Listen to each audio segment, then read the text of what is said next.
Want to achieve network marketing success? Then you're in the right company. Hello, and welcome to Leave Nothing to Chance, hosted by networking marketing giant John Solider. Learn everything you need to know about the network marketing space from somebody who's actually done it. Join us every week for front row seats as we feature some of the finest and most successful personalities in network marketing. Leave nothing to chance. Join us now.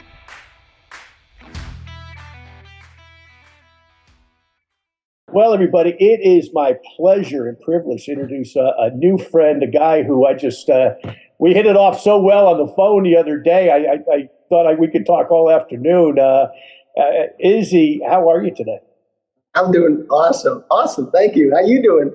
I'm doing great, man. And this is Izzy Matos. And Izzy lives in Puerto Rico part of the time. He lives in New York part of the time. And I think you're down there enjoying the sunshine right now. Oh, yeah, it's a beautiful, bright day. It's in the 90s.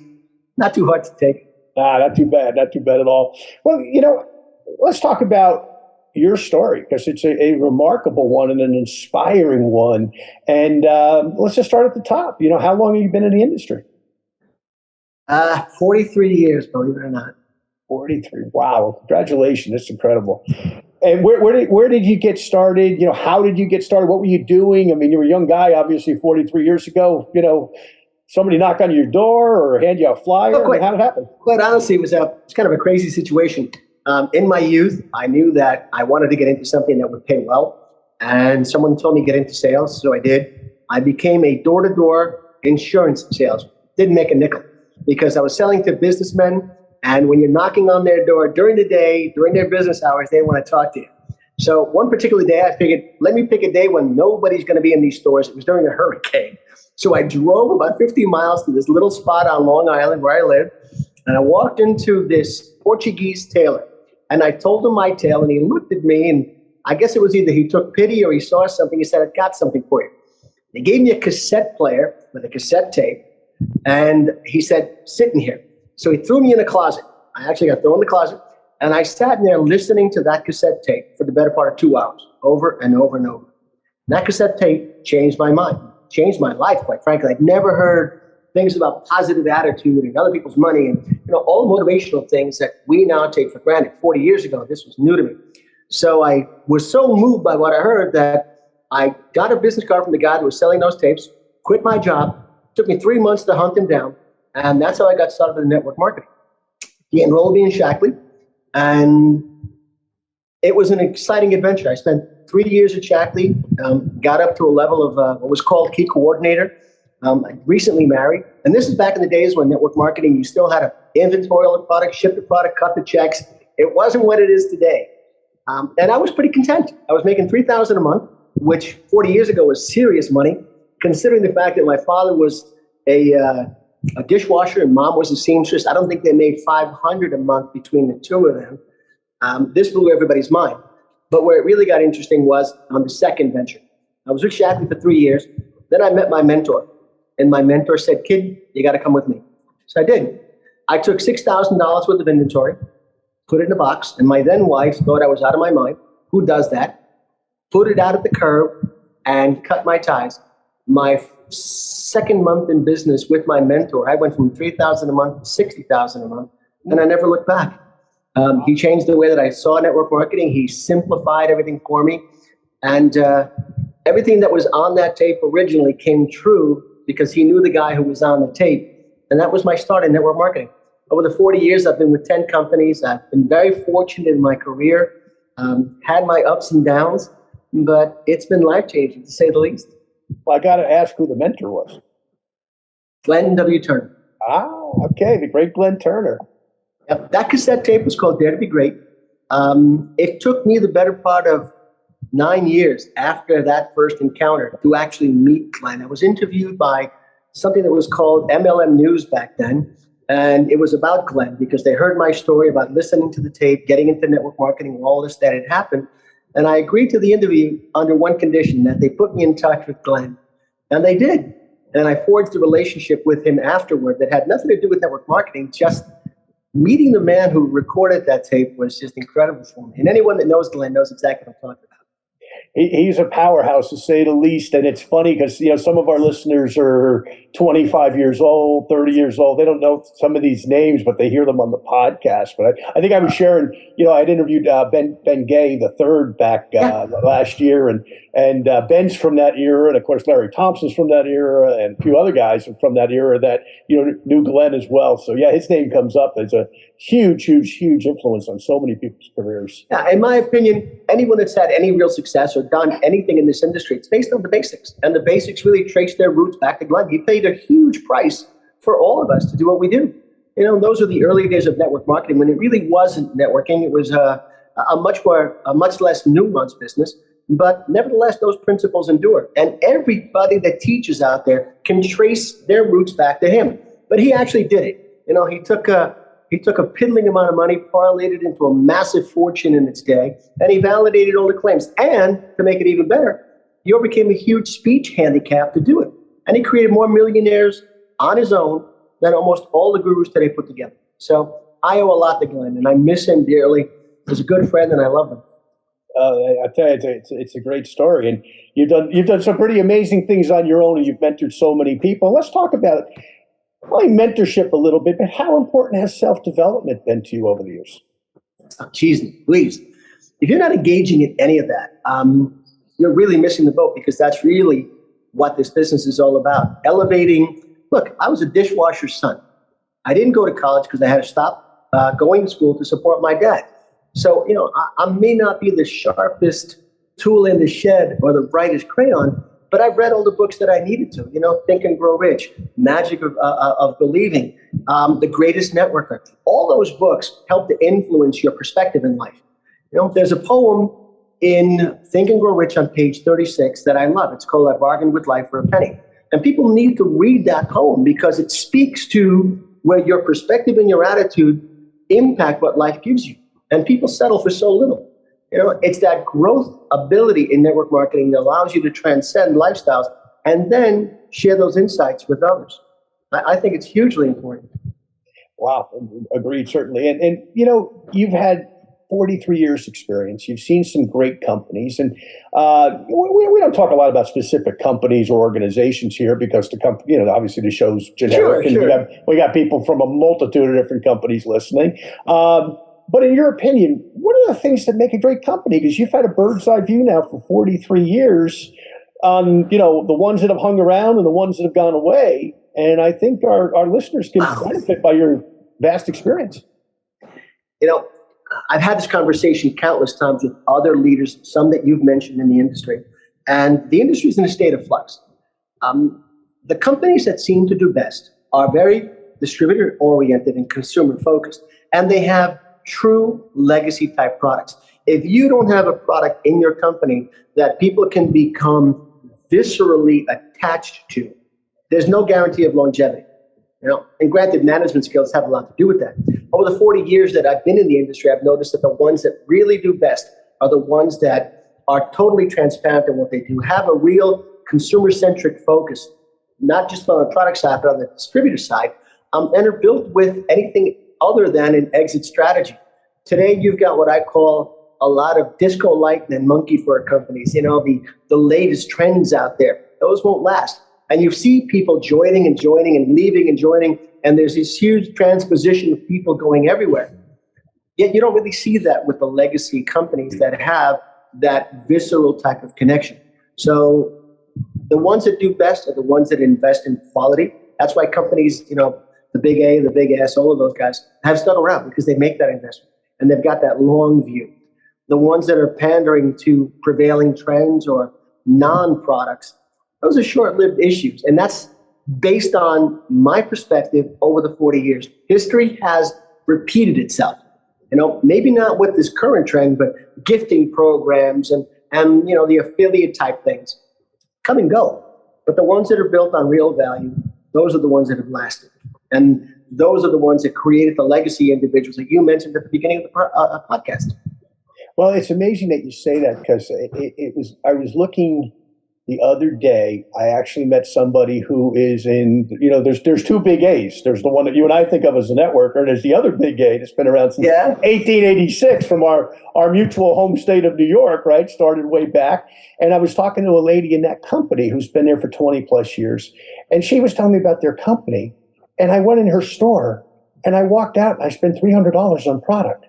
And I bought it retail, because they had so many different products that I wanted to try, personal care products. And I'm saying, well, wait a minute. It isn't a network marketing company, but at the end of the day, it was like I was so impressed with the products that I was like, hey, I need this, and I need this, and I need this, and my wife needs this. And, long story short, I got this huge bag of stuff when I came home. And my wife's like, where were you? I said, well, I was passing a store, and it had a name of a company in the network marketing world. And I stopped in and I bought product, and I had a lovely conversation. And then this gal's going to be a future podcast guest as well. But I couldn't agree more, Izzy. You and I see the world in such a similar way that, look, if you don't have something that the consumer would want to buy retail, then you're never going to recruit them. No. You know what I mean? Bottom line. Yeah. Companies need to have sustainability. All companies hit rough patches. Mine did. We actually at one point went into bankruptcy. And I use that as a badge of honor, because one of the adages in our industry is, if there were no compensation plan, would you buy the product? And everybody says, oh, of course I will, sure. But when the real test comes and that situation occurs, it doesn't seem to ring true. Yet even during our adversity, we still had people buying product consistently, and it spoke to the value of the product that we brought to market. And there are a lot of companies out there that have gone through similar challenges but are sustained by real products with real values. Yet these contemporaries that are, flashy, shiny, what Randy Gates calls the bottle rocket companies, when things slow down and if the value isn't really in the product, then the company tends to go away. And we see that again and again and again. Well, I would have to say, I'd love your response to this. And it's not in my notes, folks, so we're ad-libbing as are most of my shows, as you've seen, Izzy. Most of them are ad-lib. Yeah. But that had to be your greatest moment and your greatest challenge in your business is, okay, the distributors are calling and saying, hey, the company's bankrupt. What do we do? Blah, blah, blah. Are we going to get our checks? Are we going to get our product? How'd you handle that? Because there's a lot of teaching in those moments. I'd love to hear it.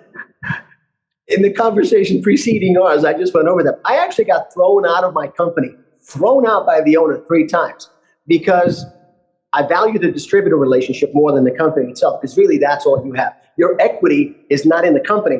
It's in the relationships that you build. So being contentious because I wanted to stand up for things that were being done that were adverse to the field, I got my little butt thrown out 3 times. The last time was during that bankruptcy situation. The company ran into some extreme challenges between management, founders, things of that nature. And I took a position that the owner didn't like, and I got thrown out. How did that feel? It was gut-wrenching. I had invested 14 years of my life at that point into this company. I traveled the world and opened 50 markets as the face of the company. And to see it ripped apart like that was worse than any divorce you can imagine. And it was pitiful. And I left in such a way that I left my entire organization intact, did not take one person, because I did not want my reputation tarnished as someone that would then pirate his own company. And I was vilified for doing what I did.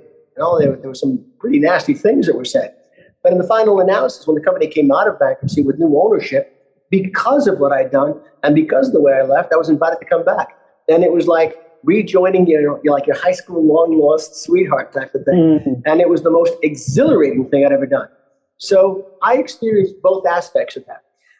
I sympathize with people that invest their time in the company and watch it go away. It's heartbreaking. You fall in love with the company, you fall in love with the product, you fall in love with the opportunity, you invest your soul in it. It is a gut-wrenching experience. But by the same token, I also think that a professional networker needs to experience that at least once, if not twice. It breeds humility, it breeds gratitude, and it's an education that you're not going to get anywhere else. If you didn't master the basics, you're not going to rebuild. So you got to go back and relearn those. But if you did master the basics and you did your job honorably and ethically, the next go around is that much easier because people can trust you. They know that your values are intact. And now it's, if I got this correct, 25 years now that you've been with that company that threw you out 3 times? 17 years. 17 years. 17 years. Yeah. Wow. I'm sure you guys must have a few good laughs now that everything's worked out. Oh my God. Oh my God.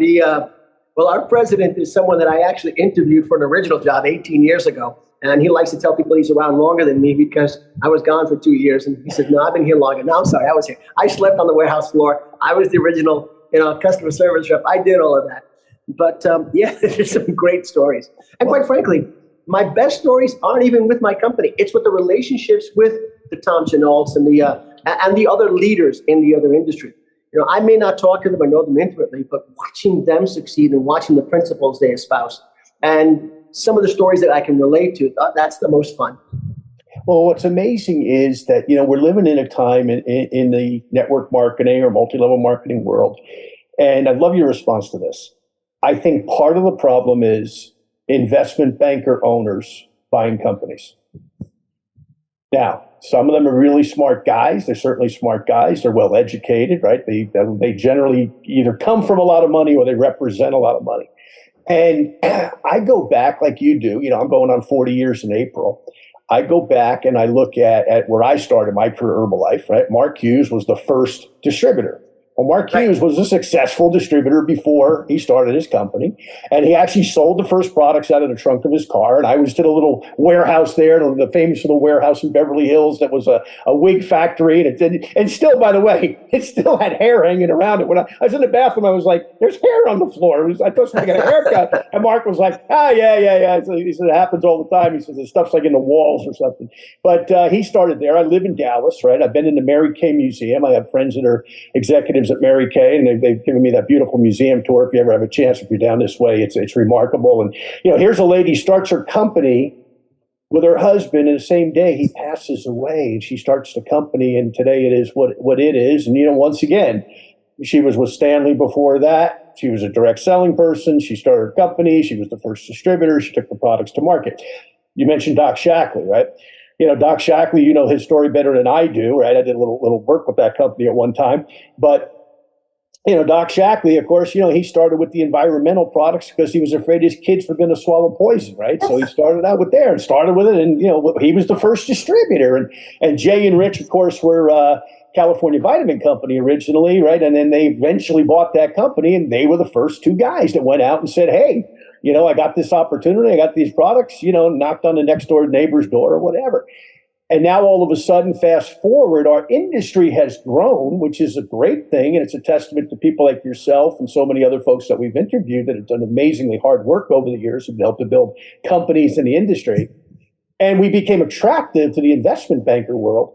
But we get these guys in and they don't get the value of the top distributor. Right. They think somehow, well, gee, Izzy's only buying, $200 a month of product. Why are we paying him X amount of dollars per month or whoever? Fill in the blank. They don't get that without the Izzy's of the world, there is no company for them to buy. And then a lot of times they buy it and they run it into the ground until somebody comes and says, hey, man, let me tell you how this business really works, right? Yeah. And some of them have done tremendous recoveries, and thank God they have. We got friends in their companies and everything else that have all worked hard. And I want to see every network marketing company that's got legitimate products succeed, as you do. We've had that conversation. But I'd love your response to that because, you're in the industry longer than I am. You've seen this family-owned little businesses that have grown, and all of a sudden somebody dies or retires, and they sell it to another group of people, and those group of people come along with a different philosophy than what built that company in the first place. Right. Love your thoughts on that. I've sat in both of those situations. I remember a few years ago when one very successful company in our industry was just getting started. They flew me out to Utah to their main office, and it was the typical dyed-in-the-wool Wall Street, blue suit, red tie kind of guys. And they admitted that they didn't understand the nuances of network marketing. That's a situation that's repeated, constantly in our industry. Whether the company is being bought because it's in trouble or because they see true value in creating it. There's a duality here.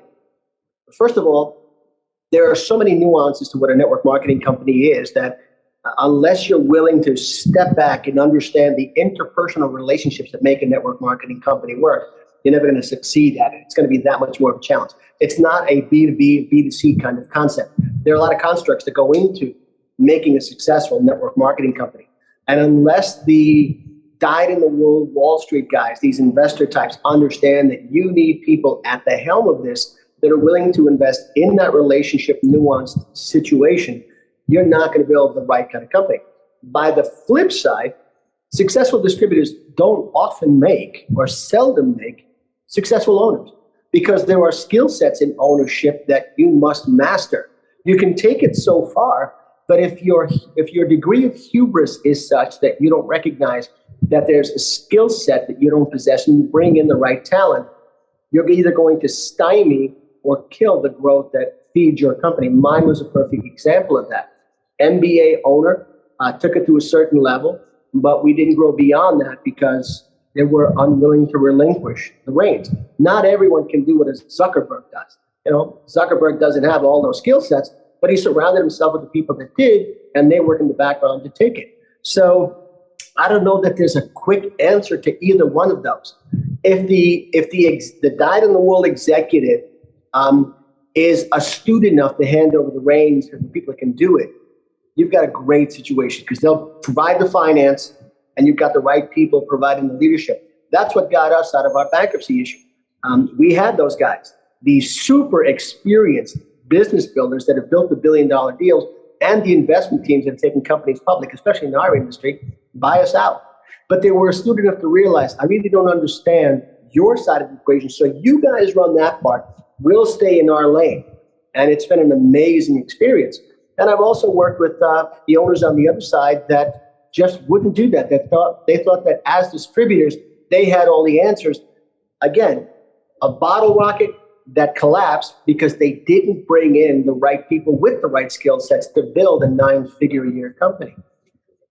Sometimes it's the luck of the draw, and sometimes it's just skill. But it is what it is. Well, no, and that's a great viewpoint on it. You know what I mean? Because we are seeing some of these investment banking firms that have come in and they've said, hey, distributors, we don't understand what you guys do, but continue to do it because that's why we made the investment.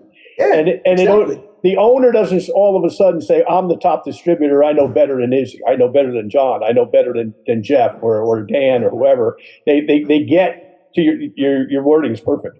They get their lane. And if they do that, wow, we grow together, and we're seeing that happen in some cases, and we're seeing in other cases the decline in that. But I'd love to ask you another question. Let's come back to our lane, the distributor lane, right? The lane that we both are familiar with. And let me kind of set this up this way. We both know people that have looked at guys like yourself and said, hey, what they do is great. They got this little home-based business and they get to work from home. And, I don't know if the guy really makes any money or not, blah, blah, blah. And the guy was doing well. Okay. Let's say a guy, our age, 60-year-old guy doing well. And maybe pre-COVID, he's getting to the end of the road with his business, right? Whether he's senior level management, owner, whatever. He's saying, hey, you know what? Want to hit the golf balls, spend the time with the grandkids, blah, blah, blah, blah, blah. And he's got a 25-year-old son. The 25-year-old son is a well-educated kid, went to school, got a degree, started his business career a couple of years back and, was doing well, maybe had a good job somewhere, growing with the organization. And then we know what happened, right? 2020, right? COVID comes along. Dad's income goes from XYZ to, let's say, X, right? Because he's compensated based on sales and performance, and those things are generally down. Same thing with the kid. Maybe the kid even got laid off and he was living out. He had the apartment or the first condo, and all of a sudden he says, hey, Mom, Dad, I got to come home, live in the bedroom I grew up in. And all of a sudden they say this afternoon, hey, you know what? Izzy's home. We see the lights are on. The car's in the driveway. That network marketing stuff that we kind of poo-pooed, maybe we should go down and knock on Izzy's door and see if he'll give us, a half hour of his time and really explain to us what he does, because now we're open-minded. And by the way, I do believe this is happening not only here in the U.S., but across the world right now, where people are saying, man, I need that plan B or something from the gig economy or whatever reference point you want to use. That there's so many folks who are saying, hey, listen, you know what? Job A was great for 40 years or 30 years, but it's not so great anymore. And I don't know what it's going to be like going down the road, because who knows what other curveballs were going to be thrown. right? Hopefully none, but we probably will be thrown some, right? So they come down and knock on your door and they say, Izzy, could you give us a half hour of your time? So you got a 60-year-old guy, 25-year-old guy sitting in your living room this afternoon, and they say, okay, why network marketing here going into 2023? Man, are you talking to my wheelhouse?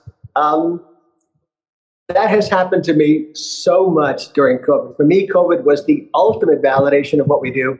I got friends and family that joked about what I did for the last 40 years. You know, are you still doing that pill and potion motion pyramid thing? And they've come back saying, wow, you know, during COVID, you were able to buy the beach house or, you know, buy the condo or, you know, do all of these different things. What's going on? So I've had that happen. In fact, growing up, my kids had difficulty explaining to their peer group, you know, what dad did, because I was around for everything. I was at every sports event. We led a great life. I remember going on one college tour with some of the families, like, what the heck do you do? Are you like a drug dealer or something? Those very same people have now come back and wondered, you know, why do I look the way that I do? Why do I live the way that I do? And please tell me about it. Friends, family, all alike. COVID was the ultimate validation for our network marketing industry as a whole. You know, everything that we espoused back in those shackly days, work from home, have your own business, you know, leverage your time, enjoy time freedom. People didn't see that. And people didn't think that you could actually earn an income from home until COVID hit. And even the more traditional jobs gave people that opportunity. And they've grown accustomed to that. But you're not going to find that in the day-to-day situations. Those people are being called back into a work environment. Whereas those of us in this industry are, you know, continuing to enjoy what we do enjoy. I think that COVID was, as decimating and as bad as it was overall. I lost 14 friends and family during the COVID era. So it hit me emotionally and it hit me very hard. But by the same token, my organization grew like never before because of that work from home aspect. And people went, oh, I get it. I think that was a very unique time for us. We have to evolve. Network marketing is no different than any other business. Everything that worked that you and I did in our early stages of our career still work. You just have to modify. You know, I think COVID has given us a better way. The COVID era has given us a better way to do our job. I remember the beginning of launching my particular company, I would hop on a plane and fly down to Miami or go to California or go to Mexico City or go to Taipei for a meeting with 20 people just to get things established. I don't budge out of the condo for less than 50. I'll put 50 people on a Zoom call. When you guys get 200 people in a room or 100, I'm there. That's the ultimate validation for us. It's that lifestyle change. And of course, the incomes, you know, a lot of people aren't earning what they used to earn. You know, here in Puerto Rico, which is kind of unfortunate, minimum wage was $7.50. Then they upped it to $8.50. And then the next day they increased the utility rates by 15%, which wiped out, you know, all of that. You know, how do you protect yourself against that with a gig like what we've got, which is, for all intents and purposes, not as susceptible. I'm not going to say it's recession proof. You know, we still get hit, but it's not really like it affects other companies and other businesses. So I think we're at a better point than ever. I think the new tools and the circumstances that we've lived through make building more logical for people. It just makes more sense. Does that answer your question? It does. So what do you tell a 25-year-old and 60-year-old? What's the bottom line, guys? You know, I love the Richard Brooks line. Richard has a great line. You can invest 4 years in a college education and wind up $150,000 in debt. Or you can learn what we do over the course of the next 4 years and possibly earn $150,000 residual income. What makes more sense to you? As a 25-year-old, where do you see your time, you know, invested? And quite frankly, most of the 25-year-olds that I meet don't want to join the same club that our parents did or their parents did, the 40-40 club. 40 hours a week for 40 years to retire in 40% of the income and die 40 times sooner and shackled to a desk or an office all that time. They want time freedom. They want the liberty to do what they want to do. Basic job environment isn't going to do that. I don't care what the career title is. So that is the appeal to those guys. You're 25 years old. If you invest 5 years in what we do and you do it intelligently and you're coachable, your life stands before you. You can retire comfortably and you can live a good life. Dad, you're 60 years old. I'm 64. If you don't want to go work at Walmart as a greeter, not that there's anything wrong with that, but what are you going to do with the balance of your life? Invest 2 more years in what we do and then use that to supplement your retirement. I don't paint the get rich quick scheme. I know not everyone's going to earn what I earn. Not anyone's going to earn, those lofty incomes. And quite frankly, I think that's misleading as well. Not everybody needs $50,000, $60,000 a month. If you can't live on $5,000 to $10,000 in most areas as a supplemental income, something's wrong. So let's paint this the real way, the way that Dr. Shackley used to talk about. Keep it real, keep it honest. Those two arguments seem to make sense to people. Wow. Add to what you've got, but prepare for the future intelligently. And then when you've got that income stream, Mr. 25-year-old, create multiple streams of income. And that's not joining 8 different companies. That's not multiple. Get an Airbnb, start a car wash, buy some established businesses or invest in REITs. Make your money work for you. So that way, God forbid something does go wrong, you've got all of this coming in. Multiple income isn't multiple companies. It's multiple opportunities. Wow. Great answer. And I have an 18-year-old son who's in his first semester of college here in Texas. And his girlfriend is in her second year. She's a sophomore. And both of them are working with me with my company a little bit. And Fred was actually like 3 months in a row, he was one of the top retailers, believe it or not. You got a little recognition on the internet, all that stuff in the company. And it's funny because what you just said, I'm going to have him listen to, because 18 to 25, you and I know that goes really fast, right? But at 18, 25, you might as well be, say, 75, right? But I said to him the other day, I said, by the time you get out of college, you will never need a job. If you keep on the path that you are, figuring out the stuff you're figuring out, being mentored. And I've had him talk to, I've had him talk to Larry Thompson. I've had him talk to Jeff Weisberg. I've had him talk to Dan McCormick. I've had him talk to, different friends of mine. They'll call the house for something. I'm like, here, talk to my kid for 5 minutes. And he doesn't even know who he's talking to. You know what I mean? And then afterwards, I'll be like, well, let me tell you who that guy is, or what he's done, but to your point, there's this tremendous amount of youth out there. And they have all the skills, right? Because they grew up with a cell phone in their hand, right? They can launch a space shuttle with their telephone. They get all these skill sets, and yet not a lot of opportunity if they don't look at what we do. There are other things, certainly, in the gig economy, but at the end of the day, they can use all of that they've learned and played with even, right? Because they play video games, most of them. Absolutely. Go ahead. But there's an aspect of that is absent in most mentorship. And when I get a young person, I got a young couple in Mexico that are now making some serious money. And in Mexico, let's face it, quality, the income levels aren't what they are. One of the lessons that I teach them is a mistake that I made. And my wife, God bless her, always reminds me of this. When I started making that ridiculous money in my early days, I squandered it. I lived like a drug lord. I bought cars. I did all kinds of stupid things.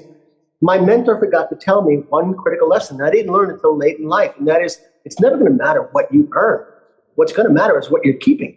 And if you're making this substantial income, especially at the early stages, bank like mad, because you want to guarantee yourself that future rock solid. Because not everything lasts forever. And not everybody's going to get a 17-year run like I got. You may only get 2 or 3 or 4 years. And not everybody hits it right on their first venture. It's a learning curve. But as you're learning, spend to make it valid. Buy yourself a good watch, get some nice clothes, but make sure that you bank the resources. If I had to speak to 25-year-old Izzy, I would say, look, dude, you're about to do some really interesting things in your life, but make sure that you are taking care of that life as you go forward. And that's a lesson that we often forget. A lot of the companies out there, not naming names, bring in the youth under the hype of this accelerated lifestyle. Go get the BMW, go get the car.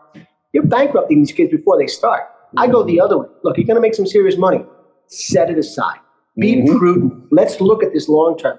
And as a mentor, that's my obligation to get that message across. Love it.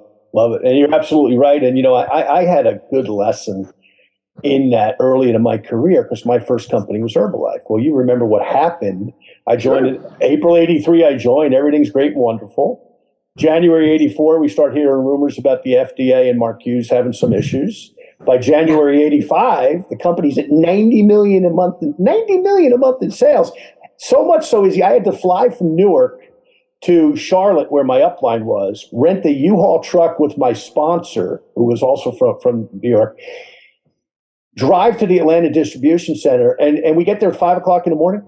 and we're like number 175 online or some ridiculous thing. By the time we pick up our product, it's afternoon, right? To drive it back to New York because we couldn't get the stuff fast enough, and then you know what happened, right? FDA, big issue between the company and the government, and wasn't handled real well, honestly, by the Herbalife folks. Could have been handled differently.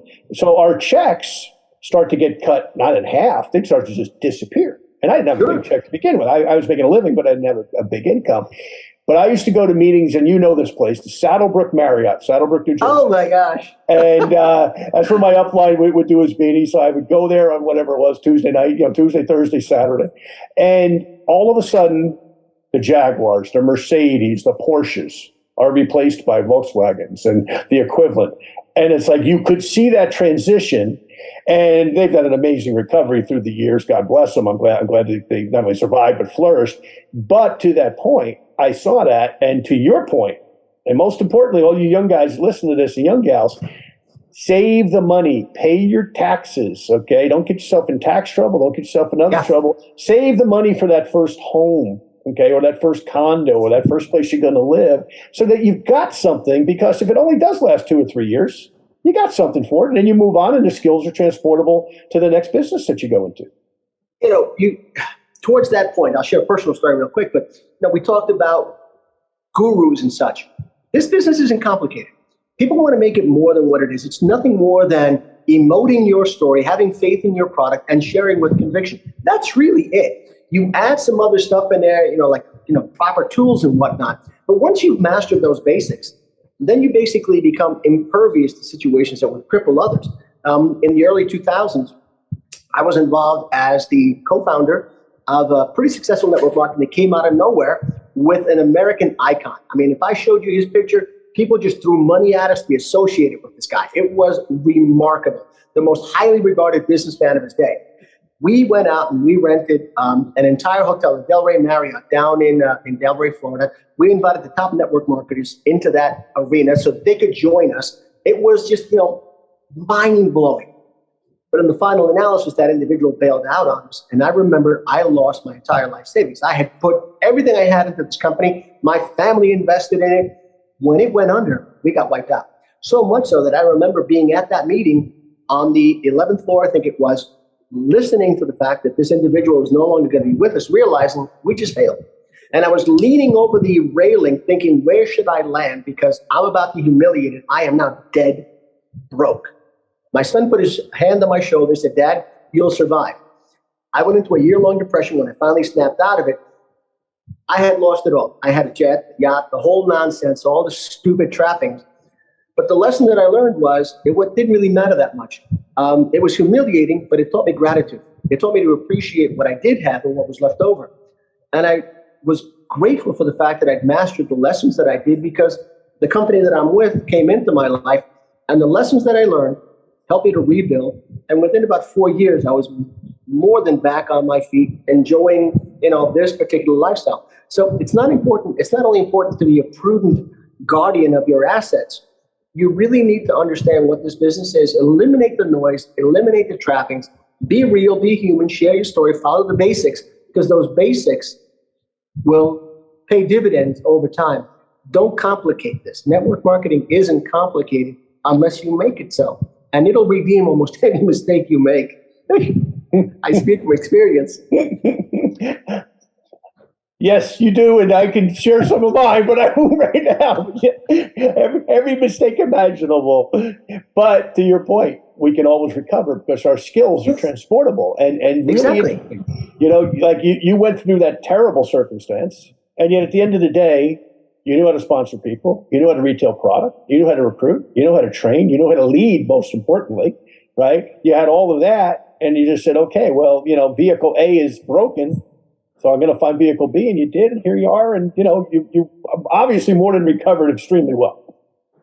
And I remember it was Christmas after that debacle. I had no money for Christmas. I was so broke that they actually cut my lights off and took the meter off the house. I mean, the stories were gut-wrenching. That's how big a fault it was. I took a job at Toys R Us when it existed at night, so nobody would see me because everybody knew me. And I remember my job was to stock Barbies.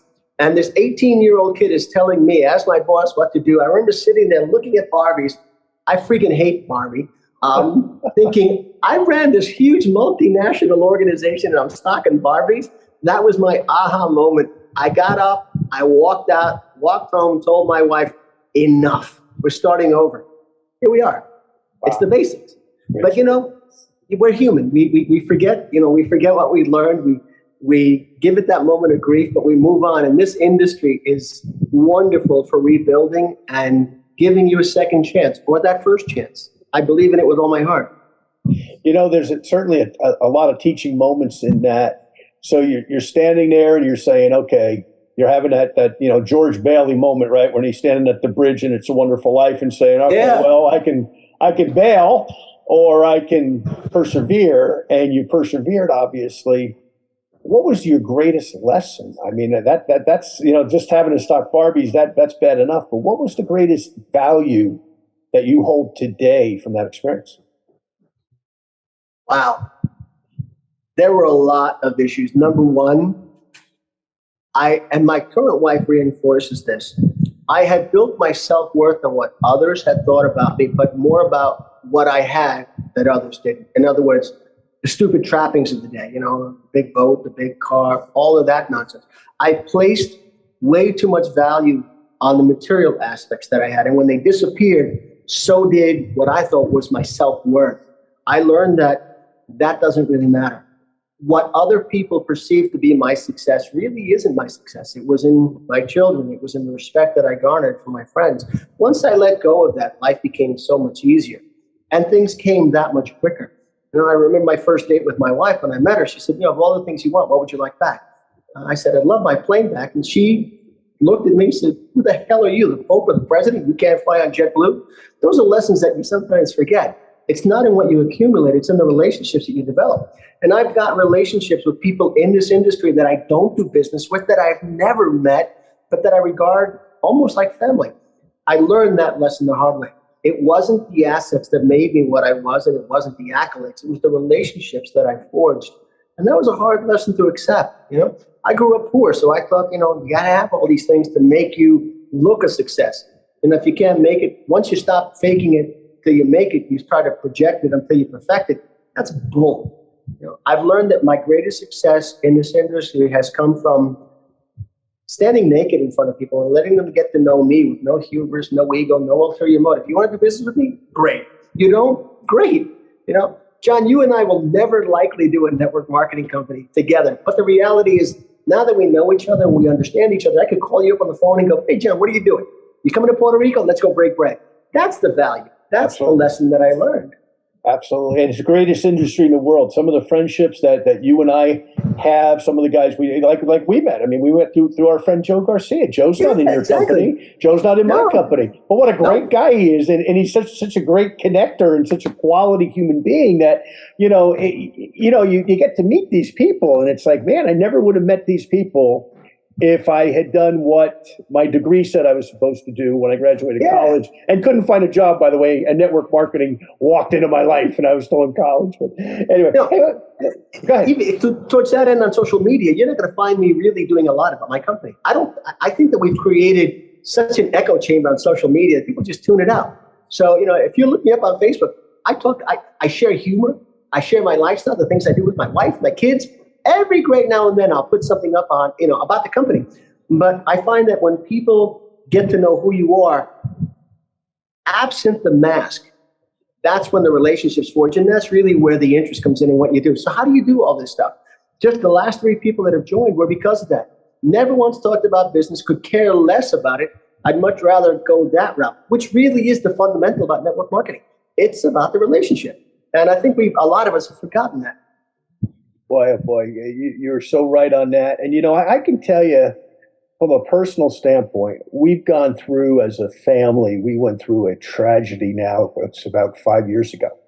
And it's with my oldest daughter. She doesn't mind me telling the story, and I'll share it with you because I don't think you know this story. But she had gotten into a bad relationship and gotten addicted to a very, very bad drug to the point where she was at death's door.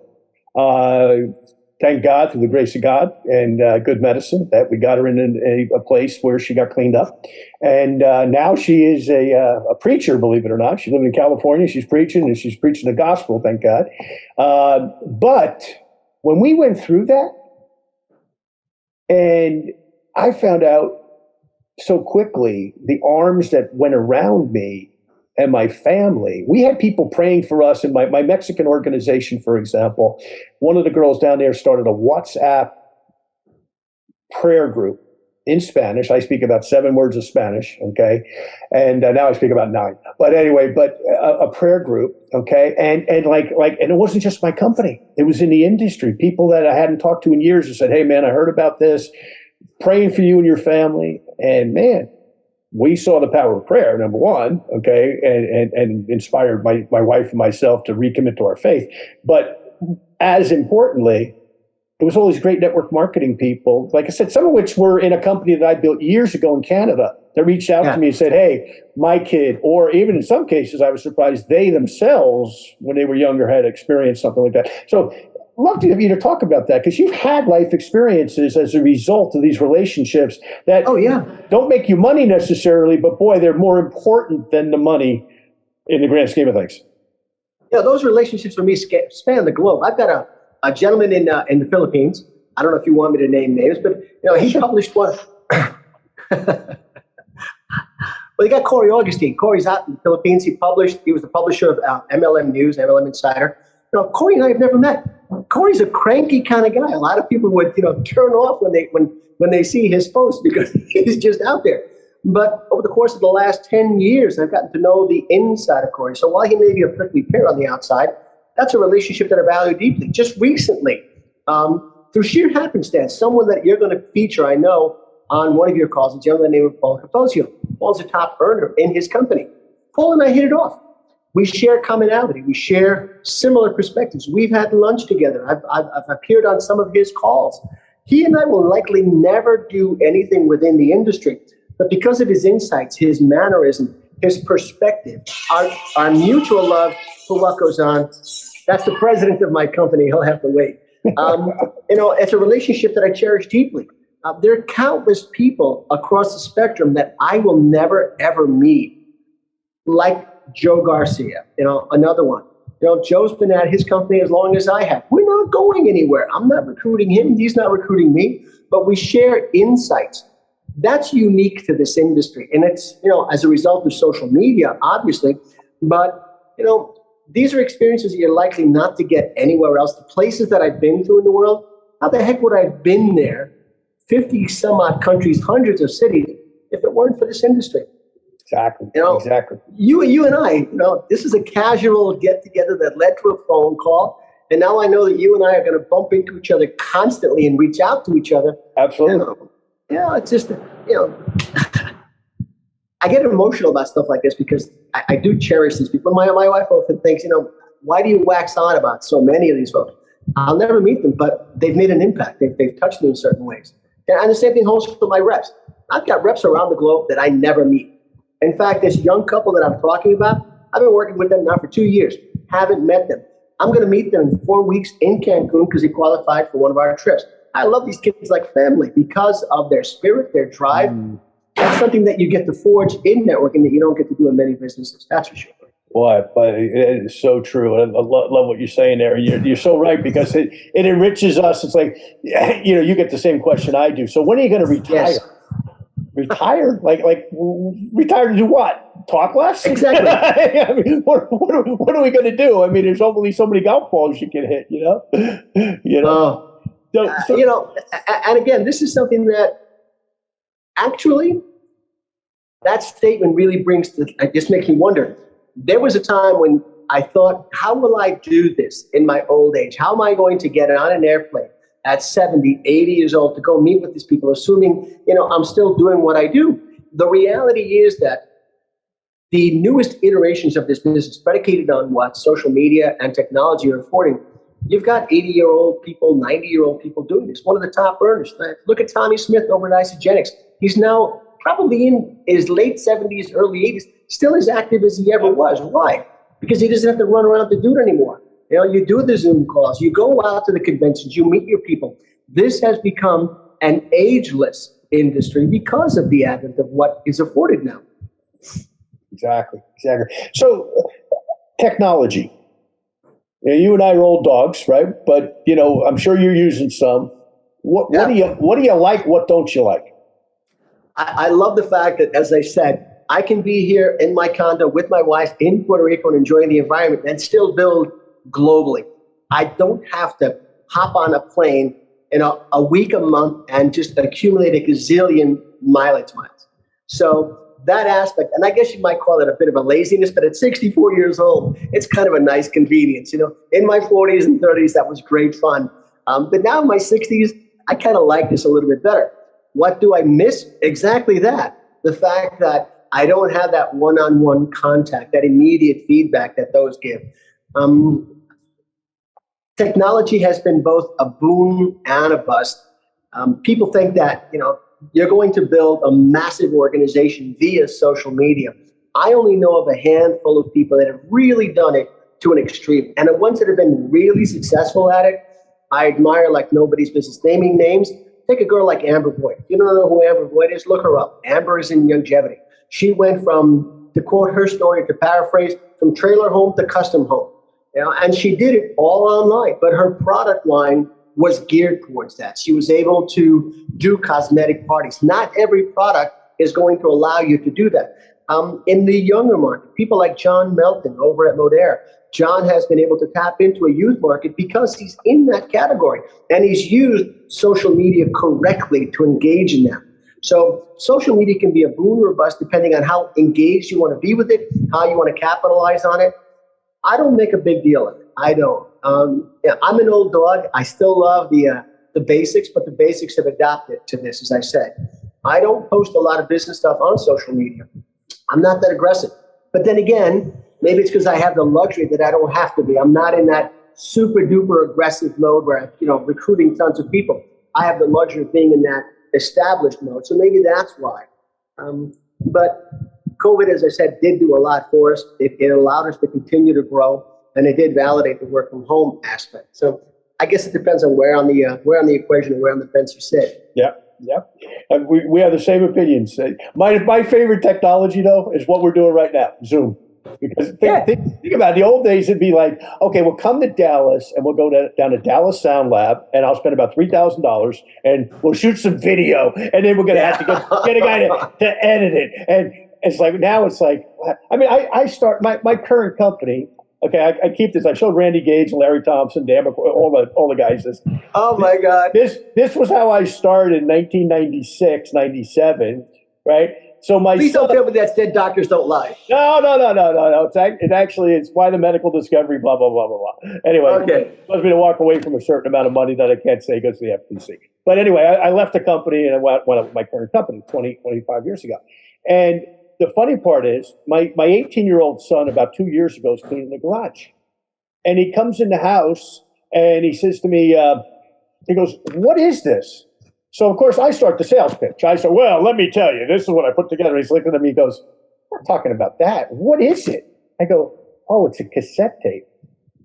I'm like, "This is what we used to stick into car stereo." He's like, "Oh, I've never seen one." And it was like, wow. All of a sudden I realized it's not just the technology itself. It was the delivery system of the technology that's changed. It's crazy. So go ahead. To that end, I love the fact that so many of our companies are now app driven. To your point, back in the day, it was either a cassette tape or a DVD. We had to mail it out. There was postage. You had to wait for the delivery time. You didn't know if they actually saw it. Follow-up became an arduous process. This whole going from brick and mortar to click and order concept has really transcribed down to us. With the apps, most of us have them. You can deliver that video instantly. The app, in most cases, will even tell you, he saw it. How much of it did he see? You can do the follow-up. It's just such an amazing world. It's sped everything up, and it's made it, in my opinion, so much more fun, so much more practical. And so easy to duplicate at this point. Everybody knows how to use an app. Everybody knows what a video is. And we all text. So I really love this new era that we're in. I'm enjoying it immensely. Well, let's in wrapping up, because I know you got the owner of your company calling you there, so I'm sure that's pretty important. So let me just tell you guys, listen to the show if you listen for the first time, a little bit about where you get our books, Moving Up 2020, which came out in 2020, not knowing that 2020 would be 2020, right? Anyway, still available, of course, on Amazon bestseller. And what I do in my books, by the way, is I put in a lot of stories about people in our industry. It's not about me, it's about them. And the teams that we've built and people we work with. Joe's in a couple of these books, by the way. I know you know him, some of the other guys. And of course, the name of our podcast, Leaving Nothing to Chance and Leave Nothing to Chance. And by the way, these are all digital and they're also available. Izzy, I know a lot of your team speaks Spanish. They're available in Spanish as well, and they're digital and they're all on Amazon. If you're interested, I don't make money selling books, folks. I make money building my network marketing business, but the books are certainly an aid, and we've got a lot of folks written about in these books. Once again, it represents a multitude of different companies. So, Izzy, let's come back to you for the last word. You're a happy guy. You've had an extraordinary life. Tell me what the future looks like. I think the future, both for the industry and Izzy, look better than ever. In my particular case, my company is part of a Rocky story. Not Rocky in terms of Rocky. It's that comeback story, and I love that. And I love being part of a continuing legacy that helps change lives on so many different aspects, not just for my company, but the industry itself. I love network marketing. I think that network marketing has not seen its golden era yet. I think this new phase with these new technologies will be creating some amazing stories. I love some of the real leaders, the proven ones that are coming up the ranks that still validate what network marketing was all about, that solid ethical core, and the companies that offer real value-driven products. By the same token, I'm waiting patiently for this latest phase of network marketing that's driven by these, shiny light type things to dissipate, but we can get back to the core companies. But again, over the 40-year career, I've seen it peak and go, and I've seen iterations of this happen. It's just normal biorhythm of business. So I couldn't be in a better place. I couldn't be associated with better people. I couldn't have more fun than what I'm doing. And I can't imagine a better point in time to join our industry, as you asked, as that burgeoning, exciting 25-year-old superstar, or as that 60-year-old wondering, what do I do next? How do I correct what I've done? There's a world here where everybody can fit if they're willing to learn the basics, put in the time, and just have some faith in what they're doing, mostly in themselves. Back to that self-improvement. Got to fix you before you fix the world. Wow. Great advice. Well, this has been a fun interview. It's been great. And folks, I hope you're taking notes, because this is somebody who's done it. This is not a network marketing guru. This is a network marketing leader. And there is a difference, folks. I don't mean to slam the gurus, but most of them aren't earning a check in the industry as an independent distributor like Izzy does each and every month. Listen to some of the wisdom that he shared. There is stuff here for the ages, my friend. So I want to thank you once again, and look forward to getting to know each other better. And I will get down into Puerto Rico. It's starting to get cold in Dallas, so you never know. I might show up knocking on your door here in the next couple of months. The first round of pina coladas are on me. This is where they were invented. Oh, is that right? I didn't know that. Okay, great. Well, thank you so much. Thank you for listening to this week's episode of Leave Nothing to Chance. If you want to know more about what it takes to succeed in the network marketing space, join us again next week for another amazing episode. For additional resources and to connect with John Soloder, visit leavingnothingtochance.com. Don't forget to leave a review, and we'll see you next time.